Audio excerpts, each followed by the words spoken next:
கவிதா மெல்ல சத்தமில்லாமல், வாழ்நாள் முழுவதும் உங்களோட வாழ விரும்புறேன்னு சொன்னா என்று வாய்க்குள் முனங்கினாள்.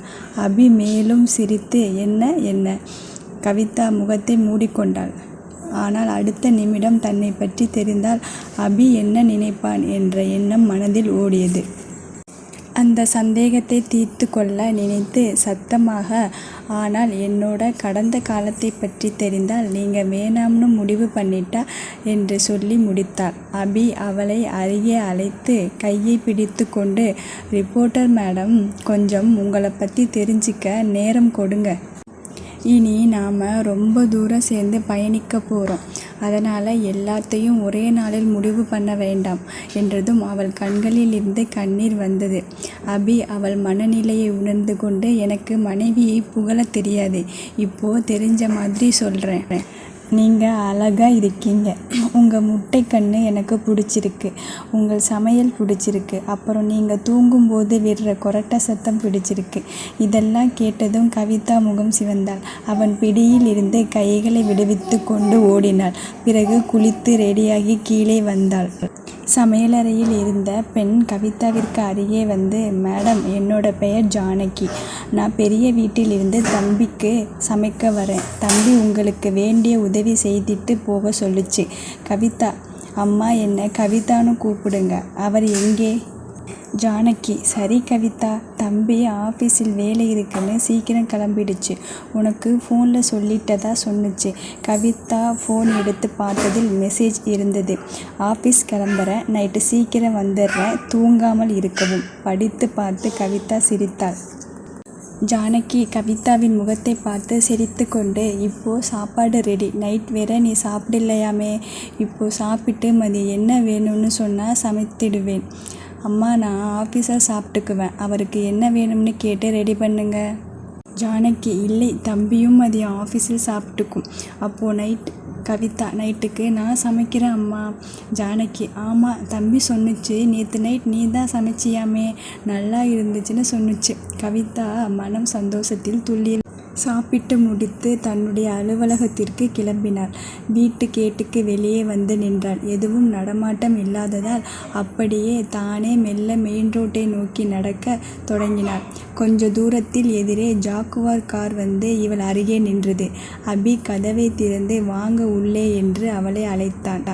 அவள் ஏறி உட்கார்ந்ததும், சாரி கவிதா, நான் யோசிக்கவில்லை.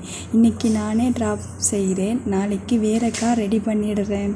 கவிதா, அதெல்லாம் வேணாம், நான் பஸ்ஸில் ஏறி போய்க்கிறேன். கவிதா, ஒரு சின்ன வேண்டுகோள், ரொம்ப மரியாதையெல்லாம் வேண்டாம். நீ வா போ, இதுவே ஓகே. நான் உங்களை விட சின்ன பொண்ணு. அபி, முயற்சி செய்கிறேன் என்று சொல்லி சிரித்தான். கவிதா பஸ் பிடித்து ஆஃபீஸ் வந்துவிட நேற்றைய பேட்டியை பதிப்பிக்க தயார் செய்து கொண்டிருந்தாள். கவி மேடம், உங்களை எடிட்டர் கூப்பிடுகிறார். கவிதா தலையிலே அடித்து கொண்டு, காலையிலேயே அவனை பார்க்கணுமா? ரிஷி அறையை நோக்கி சென்றாள். கதவை தட்டி, சார் கூப்பிட்டீங்களா? ரிஷி, எஸ். நேற்று சீக்கிரம் கிளம்பிட்ட போல. கவிதா, ஆமாம், கொஞ்சம் வேலை இருந்தது. ரிஷி, அடுத்த 1 மணி நேரத்தில் ஆஃபீஸ் முடிஞ்சே கிளம்பி இருக்கலாமே. கவிதா கோபத்துடன், எனக்கு அவசரமாக வேலை இருந்தது. ரிஷி கிண்டலாக, ஏன், கஸ்டமர் காத்திருக்க மாட்டாங்களா? நிறைய வருமானம் போல. கவி காதில் திராவகம் ஊற்றியது போல இருந்தது. எதுக்காக கூப்பிட்டீங்களோ அதை பற்றி மட்டும் பேசுங்க. என்னோட தனிப்பட்ட விஷயத்தை உங்ககிட்ட சொல்லணும்னு அவசியம் இல்லை. ரிஷி டேபிள் மேல் தட்டி கோபமாக, சொல்லணும், எனக்கு தெரியணும். உன்னோட நடத்தையினால் என்னோட பத்திரிக்கை கேவலப்பட்டு போகக்கூடாதுல்ல, அதுக்காக சொல்லித்தான் ஆகணும். கவி மௌனமாக நின்றாள். என்னை இதைவிட கேவலப்படுத்த முடியாது. முதல் வேலையாக ரிசைன் பண்ணணும். இவன் முகத்தில் விழிப்பது இன்றே கடைசி நாளாக இருக்கணும். குற்றவாளிக்கு கூட தன் பக்க நியாயத்தை கொடுக்கணும்னு நினைக்கிற சட்டம் இப்படி வாய்க்கு வந்தபடி பேசுகிறவங்களுக்கு தண்டனை கொடுக்கணும்னு நினைக்கிறது இல்லை. ரிஷி அவள் அருகே வந்து தலையை நிமிர்த்தி பார்த்தான். அவள் கண்ணில் கண்ணீர் வழிந்தது. ரிஷி மனது வலித்தது. அழாதடி என்று சொல்ல நினைத்தான். ஆனால் சொன்னதோ, ஏன் சீக்கிரம் போன சொல் என்றான். கவிதா, நான் என்ன சொன்னா நீ நம்புவ? நீ என்ன நினைக்கிறியோ அதையே நினச்சிக்கோ, நம்பிக்கோ. உனக்கு விளக்கம் சொல்ல வேண்டிய அவசியம் எனக்கு இல்லை. அவன் கைகளை தட்டிவிட்டு அந்த இடத்தை விட்டு நகர்ந்தான். கவிதா தன் பொறுமை இழந்து ரிசைன் லெட்டர் எழுதி கொண்டிருந்த நேரம் அவளுக்கு ஃபோன் வந்தது. மேடம், ஹாஸ்பிட்டலில் இருந்து கூப்பிடுகிறோம். பேஷண்ட் கங்கா, அவங்களோட ஃபீஸ் இன்னும் வரல. இன்னைக்குள்ள அமௌண்ட் 40,000 கட்டிடுங்க என்று ஃபோன் வைத்தால் பேசிய பெண். கவிதா, 40,000 எங்கே போவது? கையில் இருந்த ரிசைன் லெட்டர் தன்னை கேவலமாக பார்ப்பதாக நினைத்தாள். கையில் காசு இல்லை, ஆனால் ரோஷத்துக்கு குறைச்சல் இல்லை. லெட்டரை கிழித்து எறிந்தாள். தன்னை போன்ற ஆட்கள் எல்லாம் கேவலப்படலாம், ஆனால் வேலையை இழந்துவிடக்கூடாது. நேராக கிளம்பி அக்கவுண்ட் டிபார்ட்மெண்ட் மாலினியிடம் சென்று நின்றாள். மாலினி, ப்ளீஸ், இந்த மாத சம்பளத்தை எனக்கு முன்பணமாக கொடு. மாலினி, என்ன விளையாடுறியா? ஏற்கனவே வாங்கிய பாக்கியெல்லாம் இந்த மாதம் சம்பளத்தில் கழிஞ்சிடும். கவிதா, இல்லைன்னா அடுத்த மாதம் சம்பளத்தை அட்வான்ஸ் கொடு ப்ளீஸ். மாலினி, புது எடிட்டர் சம்பளம் முன்பணம் எதுவும் கொடுக்கக்கூடாது சொல்லி இருக்காரு. ப்ளீஸ், எனக்காக ஏதாவது பண்ணு, அம்மாவுக்கு பணம் கட்ட சொல்கிறாங்க என்று கண்ணீர் விட்டாள். அந்த பக்கம் வந்த ரிஷி கவிதாவின் குரல் கேட்டு நின்றான். மாலினி, என்ன விஷயம்? Malini, sir, Kavitha madam advance கேட்குறாங்க, அதை பற்றி பேசிட்டு இருக்கும். ரிஷி, இனி இந்த ஆஃபீஸில் சேலரி அட்வான்ஸ் கிடையாது, அதை தெளிவாக எடுத்து சொல்லுங்க என்று சொல்லி நகர்ந்தாள். இதை கேட்ட கவிதா முகத்தை துடைத்து கொண்டாள். மாலினி, சாரி கவிதா. கவி, பரவாயில்லை விடு. மாலினி, நீ எடிட்டர் சார்கிட்ட தனிப்பட்ட முறையில் கேட்டுப்பார். உன்னோட சூழ்நிலை தெரிந்தால் அவர் மனமிறங்கி பணம் கொடுக்க வாய்ப்பு இருக்கில்லையா? கவி மனதில், அவன் மனமிறங்க மாட்டான். என்னோட மனதை குத்தி குத்தி காயப்படுத்தி என்னை சாகடிச்சிடுவான் என்று நினைத்து கொண்டு, இல்லை, வேறு யார்கிட்டையாவது கேட்டு பார்க்கிறேன் என்று சொல்லி அவள் இருக்கைக்கு சென்றாள். கொஞ்ச நேரத்தில் மறுபடியும் எடிட்டர் அழைத்ததாக கவிதாவிற்கு அழைப்பு வரவும், கவிதா சலிப்புடன், இவனுக்கு என்னதான் வேணும், நிம்மதியாக இருக்க விட மாட்டானா என்று முணங்கிக் கொண்டு அவள் அறைக்கு அனுமதி வாங்கி கொண்டு உள்ளே நுழைந்தாள். ரிஷி, உனக்கு கூட பண தேவை இருக்கா என்ன? தேவையான அளவுக்கு சம்பாதிச்சிடுவியே. கவிதா எரிச்சலுடன், எதுக்கு கூப்பிட்டீங்க?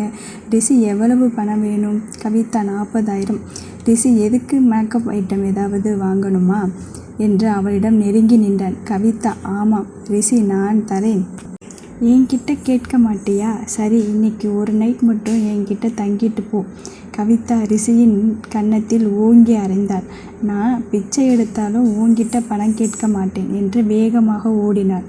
ரிஷி கன்னத்தை தடவி கொண்டான். கெட்ட வழியில் போகாதே, இனி என்கிட்ட வந்துடு, நான் உன்னை பார்த்துக்கிறேன் என்று மனதில் கண்ணீர் விட்டான். ரிஷி மாலினிக்கு ஃபோன் செய்து, கவிதா எதுக்கு பணம் கேட்டாங்க? மாலினி, அவங்க அம்மா உடம்பு முடியாமல் கடந்த 2 மாதமாக ஹாஸ்பிட்டலில் இருக்காங்க, அதுக்கு தான் கேட்டாங்க. ரிஷி, இது வரைக்கும் எவ்வளவு பணம் வாங்கியிருக்காங்க? மாலினி நடுங்கினாள். அதிகம் கொடுத்திருப்பது தெரிந்தால் தன்னை திட்டுவார் என்று எண்ணி, ரொம்ப அதிகம் இல்லை, இந்த மாதம் அவங்களோட சம்பளத்தில் கொடுத்துட்றேன்னு சொல்லி இருக்காங்க. ரிஷி யோசனையுடன் ஃபோன் வைத்தான். உன்னை நான் தப்பாக நினச்சிட்டேனே இனி. இல்லை இல்லை, நானே என் கண்ணால் ஃபோட்டோ பார்த்தேனே, நீயும் இன்னொருத்தனும் மயங்கி கிறங்கி இருந்ததை உன்கிட்ட கேட்டேன், நீயும் ஆமான்னு சொன்னியே. கவி, நீந்தான் எனக்கு துரோகம் செஞ்ச, நான் உன்னை பழிவாங்காமல் விடமாட்டேன். கவிதா நேராக ரெஸ்ட் ரூம் சென்று இவனை போய் உருகி உருகி காதலிச்ச தன் முகத்தை கண்ணாடியில் பார்த்து காரி உமிழ்ந்தாள். 6 வருஷம் காதலிச்ச உனக்கு நான் எப்படிப்பட்டவனு தெரியாதா? என்னை போய் சந்தேகப்பட்டியே, கூச்சமே இல்லாமல் என்னென்னவோ கேள்வி கேட்ட. டேய், அன்னைக்கே உன்னோட கவிதா செத்து போயிட்டா. இனி அவனும் அவனோட வார்த்தையும் ஒன்றும் பண்ணாது. முகத்தை கழுவி கொண்டு தலைமுடியை ஒதுக்கி கொண்டு ஃபோன் எடுத்தாள். யாரிடம் பேசக்கூடாது என்ற வைராக்கியத்துடன் இருந்தாள். அவனுக்கு ஃபோன் செய்தாள்.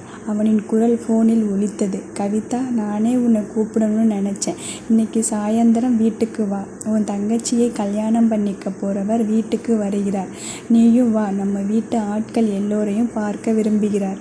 கவிதா, அப்பா, எனக்கு கொஞ்சம் பணம் வேண்டும். டாக்டர் தமிழ்ச்செல்வன். அதானே பார்த்தேன், இல்லைன்னா என்னோட நினைப்பு உனக்கு வராதே. சாயந்தரம் வா, தரேன். கவிதா ஃபோனை வைத்தாள். தங்கச்சி என் தங்கச்சி, அவளுக்கு பெரியவள் நான் இருக்கிறேன். எனக்கு கல்யாணம் பண்ணணும்னு தோணாத இவரெல்லாம் ஒரு அப்பா. இத்தனை வேதனைகளுக்கும் நடுவில் அவனுடைய முகம் ஆறுதல் அளித்தது. ஃபோன் எடுத்து, அப்பா வீட்டுக்கு போகிறேன், நைட்டு 9 மணிக்குள் வந்துடுறேன் என்று மெசேஜ் அனுப்பினாள்.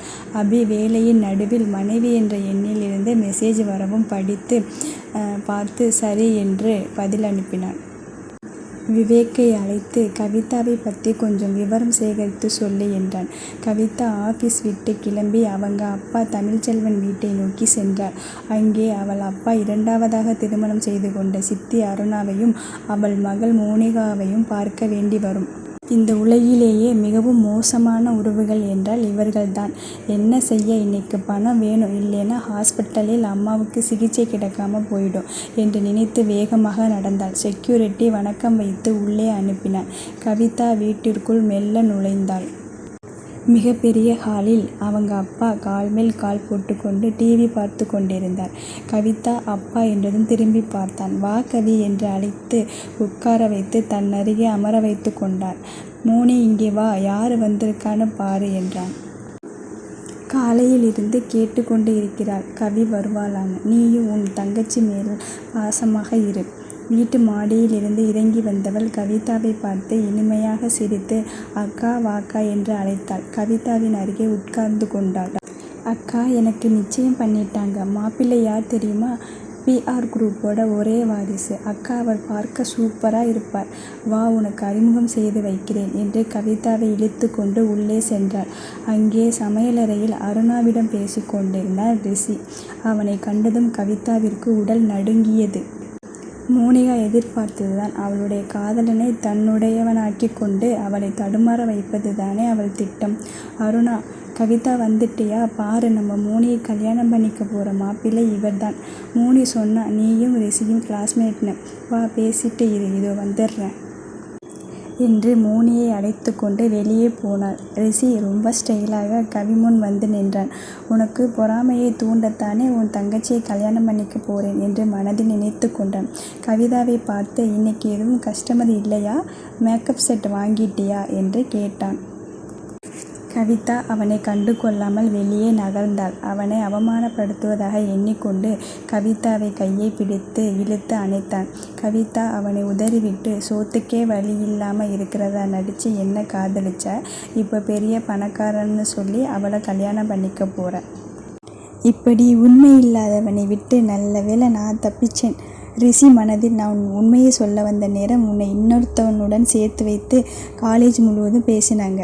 இனி நீ ரொம்ப ஒழுக்கம் மாதிரி பேசாத. கவிதா, என்னை பற்றி தான் உலகத்திற்கே தெரியுமே. நான் ஒழுக்கம் இல்லாதவன். ஆனால் எனக்கு இப்போதான் தெரியும் நான் எப்படிப்பட்ட முட்டாள்னு. உன்னை போய் காதலிச்சேனே. ரிஷி, என்ன வைத்தறிச்சல்ல இருக்கா? நான் பணக்காரன்னு தெரிஞ்சிருந்தா அன்னைக்கு எனக்கு துரோகம் பண்ணிட்டு பணத்துக்காக இன்னொருத்தவனுடன் படுத்திருக்க மாட்டேன். கவி ரிஷியின் சட்டையை பிடித்தாள். This is your limit. இதுக்கு மேலே ஒரு வார்த்தை பேசின உன்னை கொலை பண்ண கூட தயங்க மாட்டேன். அப்போது எதேச்சையாக மோனி வர கவி கையை விலக்கி அவள் கன்னத்தில் அறைந்தாள். ரிஷி, மோனி அவளை விடு என்று சொல்ல சொல்ல அவளை தரையில் தள்ளிவிட்டு முடியை பிடித்து அடித்தாள். அருணாவும் தமிழும் வர மோனி அவர்களிடத்தில், அப்பா, இவள் ரிஷி கிட்ட தப்பாக நடந்துக்க பார்த்தாள். ரிஷி என்ன செய்வதென்று தெரியாமல் முழித்து கொண்டிருந்தார். இவளுக்கு நல்ல பாடம் சொல்லி தரணும். கவிதா, அப்பா, இவ பொய் சொல்கிறா, அப்படி எதுவும் நடக்கவில்லை. தமிழ், அப்போ என்ன பண்ணேன்னு சொல்லு. கவிதா சொல்ல தெரியாமல் முழிக்க சித்தி அருணா வேகமாக வந்து, என்னோட பொண்ணுக்கு நல்ல வாழ்க்கை அமைய போகுதுன்னு வைத்தறிச்சல் படுறியா என்று கத்தி அவளை கன்னத்தில் அறைந்தாள். கவிதா அவமானம் தாங்காமல் அங்கிருந்து திரும்பி பாராமல் வேகமாக ஓடி வீட்டை விட்டு வெளியேறினாள். ரோட்டில் பைத்தியம் போல அழுது கொண்டே ஓடினாள். ரிஷி மனம் உடைந்து பின்னாலே துரத்தி வந்தவன் கேட் அருகே செல்லும்போது மோனி அவன் கையை பிடித்து நிறுத்தினாள். ரிஷி, உங்களுக்கும் அவளுக்கும் எந்த சம்பந்தமும் இல்லை. அவளை துரத்தி போகாதீங்க, உங்களுக்கு நான் இருக்கிறேன். வாங்க, உள்ளே போகலாம். அம்மா அப்பா தப்பாக நினைப்பாங்க. மோனி கண்ணீரை வரவழைத்து கொண்டு, ரிஷி, நமக்காகவும் நம் குழந்தைக்காகவும் வாங்க உள்ளே என்று அவனை இழுத்தாள். ரிஷி மனம் உடைந்து மோனி வீட்டிற்குள் சென்று அமர்ந்தான். நான் எதுக்கு மோனி கூட தனிமையில் நெருக்கமாக இருக்கணும்? இன்னைக்கு என்னோட குழந்தை அவள் வயிற்றில் வளர்கிறது. நான் பார்த்து பார்த்து ரசித்து ரசித்து என் உயிரை போல வளர்த்த காதல் இப்படி வலியை சுமந்து தனியே பைத்தியம் போல ஓட துரத்தி அணைக்க முடியாமல் இப்படி உட்கார்ந்து இருக்கேனே. எல்லாம் என்னோட கோபத்தால் ஏற்பட்டது. கொஞ்சம் யோசிச்சிருந்தா மோனிக்கும் எனக்கும் எந்த உறவும் இருந்திருக்காது. அவளை பழிவாங்க நினைத்து மோனியிடம் பழகி நான் பலியிட்டுக் கொண்டேன் என்று மனதில் அழுது கொண்டிருந்தான்.